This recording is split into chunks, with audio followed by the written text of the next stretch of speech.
The echo of footsteps in the marble lobby always reminded Amir of rain, soft, steady, endless. Every morning at 6 a.m., before the executives arrived in their polished cars and crisp suits, Amir's father would mop the same lobby floor of Dalridge International headquarters. The janitor's cart squeaked as it rolled, and the scent of lemon disinfectant hung in the air like an invisible badge of dignity. Amir, at 15, often sat on one of the leather benches, waiting for his father to finish so they could ride home together. He was no stranger to waiting for school to start, waiting for his father's shift to end, waiting for a life that felt bigger than what they had. But Amir wasn't just any janitor's son. He was a boy with a peculiar gift, a gift hidden behind his quiet eyes and patient demeanor. Amir spoke 9 languages fluently, a skill picked up not from expensive tutors or travel, but from late-night YouTube videos,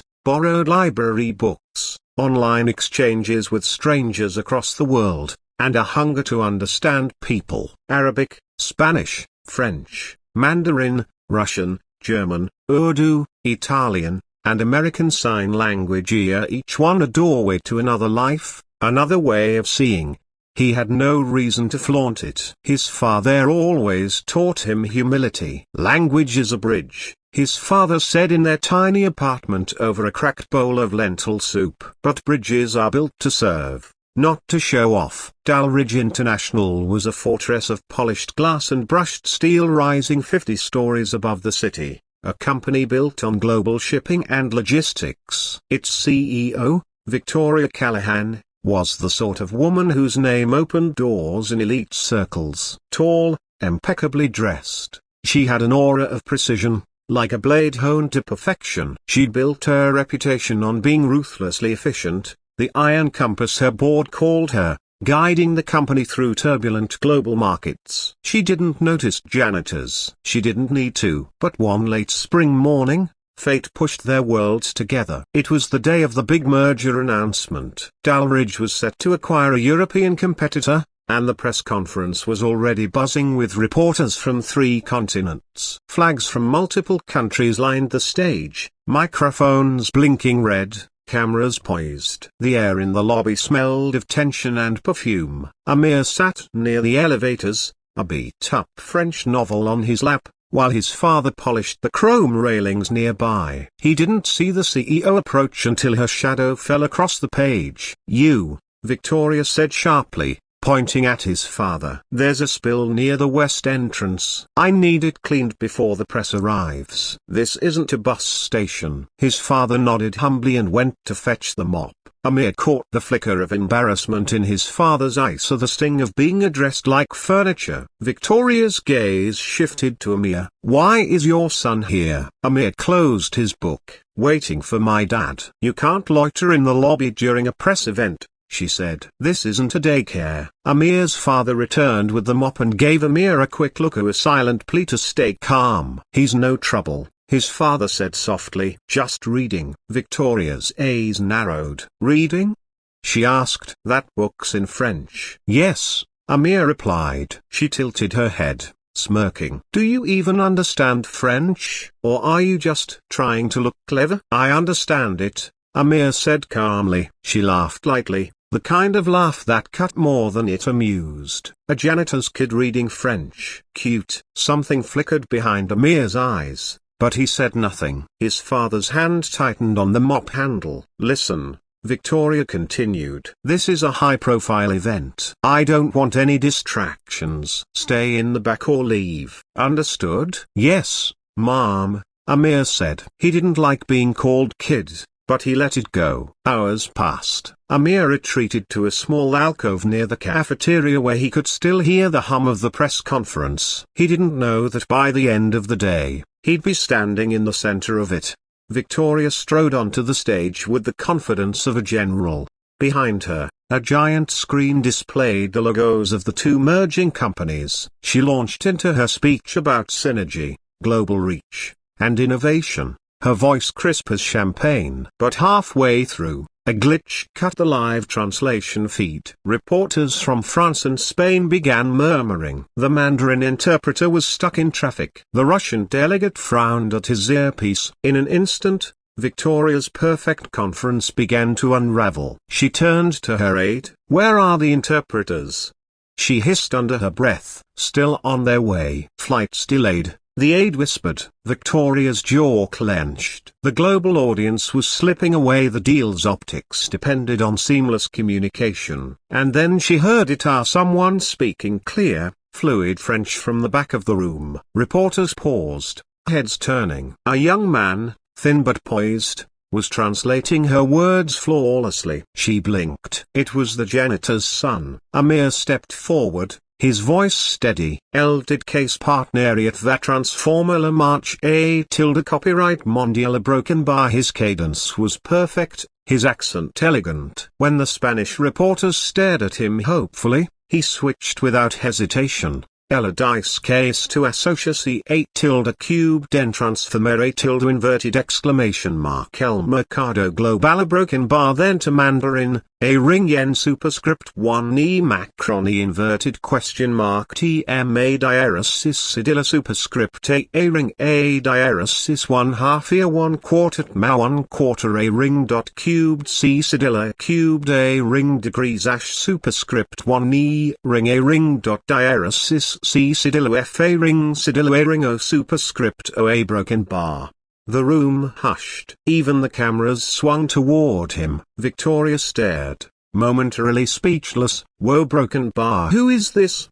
she muttered. "That's Ahmed's boy," someone whispered. "The janitor's kid." Reporters peppered him with questions in multiple languages. He answered each one smoothly, his tone polite but commanding, like a conductor of an unseen orchestra. By the time the interpreters arrived, they were irrelevant. Amir had already become the bridge. After the press conference, Victoria summoned Amir and his father to her office on the 45th floor. The room was a minimalist temple of glass and chrome, overlooking the sprawl of the city. Amir had never been so high above the ground. Victoria leaned against her desk, arms crossed. "Where did you learn to do that?" she demanded. "I taught myself," Amir replied simply. "9 languages?" "Self-taught." "Yes." She studied him like a scientist examining a rare specimen. "Why didn't you tell anyone?" "You didn't ask," he said. His father looked nervous. "We're sorry if we caused trouble." A broken bar. "Trouble?" Victoria said, almost laughing. "You saved my press conference." She moved closer to Amir. "Say something in Russian." He obliged. Then Italian. Then ASL. Each time her eyes widened a fraction more. "Finally," she said, "do you play any instruments?" "You handled that room like a conductor." Amir hesitated. "Piano," he admitted. "Piano," she echoed. "Interesting." She dismissed them after a few more questions. But Amir could feel the wheels turning in her mind. Days passed. Rumors spread through the building like wildfire. The janitor's son who spoke 9 languages. Some said Victoria was going to hire him on the spot. Others said she'd send him to a corporate boot camp. But Amir wasn't thinking about corporate life. He was thinking about the Steinway grand piano in the company's atrium, covered in a velvet dust cloth. Every lunch break, he walked by it, fingers twitching. One afternoon, as his father worked late, Amir lingered near the piano. He ran a hand along the edge of the keys, lifting the cloth slightly. A security guard eyed him but said nothing. He began to play softly just a few notes of a Chopin nocturne he'd memorized from YouTube. The sound filled the atrium like sunlight through stained glass. Employees slowed their steps. Some took out their phones. His fingers danced, and for a moment, the building felt like a concert hall. Victoria happened to walk through at that exact moment. She stopped dead in her tracks. It wasn't just good, it was transcendent. When he finished, the small crowd clapped awkwardly, like people waking from a dream. Victoria approached. "You play like that? And you mop floors?" Amir smiled shyly. "I don't mop, my dad does." She tilted her head. "I mocked you, didn't I?" "A little," he said. Her expression softened. "And yet you keep surprising me." That night, Amir's father scolded him gently. "Be careful, Amir. People like here are broken bar, they don't see people like us as equals. Don't get your hopes up. I know, Baba, Amir said. But maybe a broken bar, maybe she's different. Maybe, his father said, unconvinced.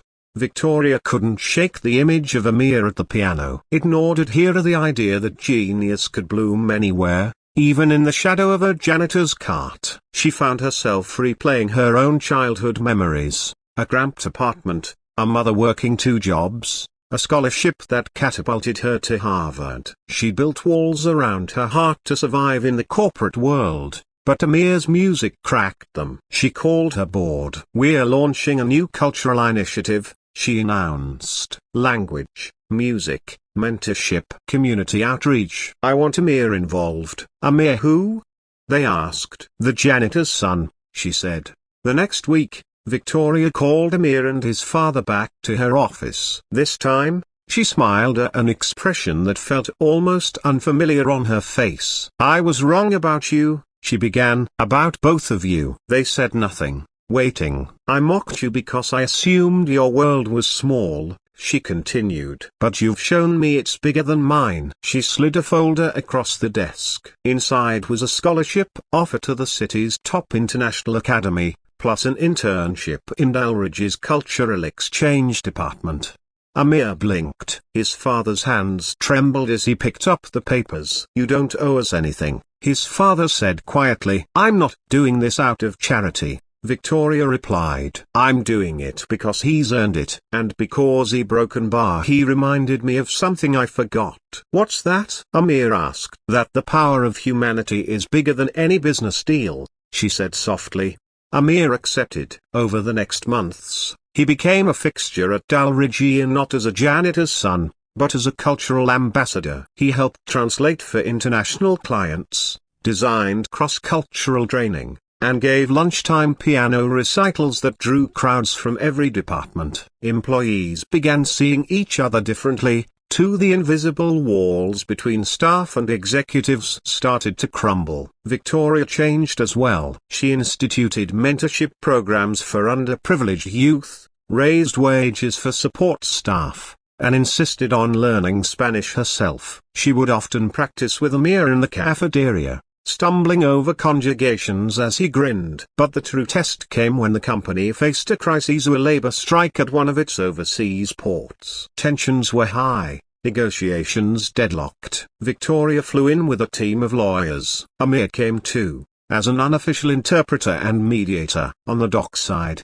among angry workers and wary managers, Amir moved like a diplomat. He listened, translated, and negotiated, weaving empathy into every word. He didn't just bridge languages, he bridged hearts. Within days, a fair agreement was reached, averting a costly shutdown. Victoria stood watching him, a lump in her throat. She realized the boy she had mocked was teaching her how to lead. One evening back in the city, after a successful negotiation, Amir sat at the grand piano in the atrium. He played a piece he'd composed himself, a blend of melodies from all 9 cultures he spoke, woven into a single, haunting theme. Employees gathered silently. Even Victoria slipped off her heels and sat cross-legged on the marble floor to listen. When the last note faded, no one clapped at first. They just breathed. Then applause erupted, echoing through the glass walls. Victoria approached him,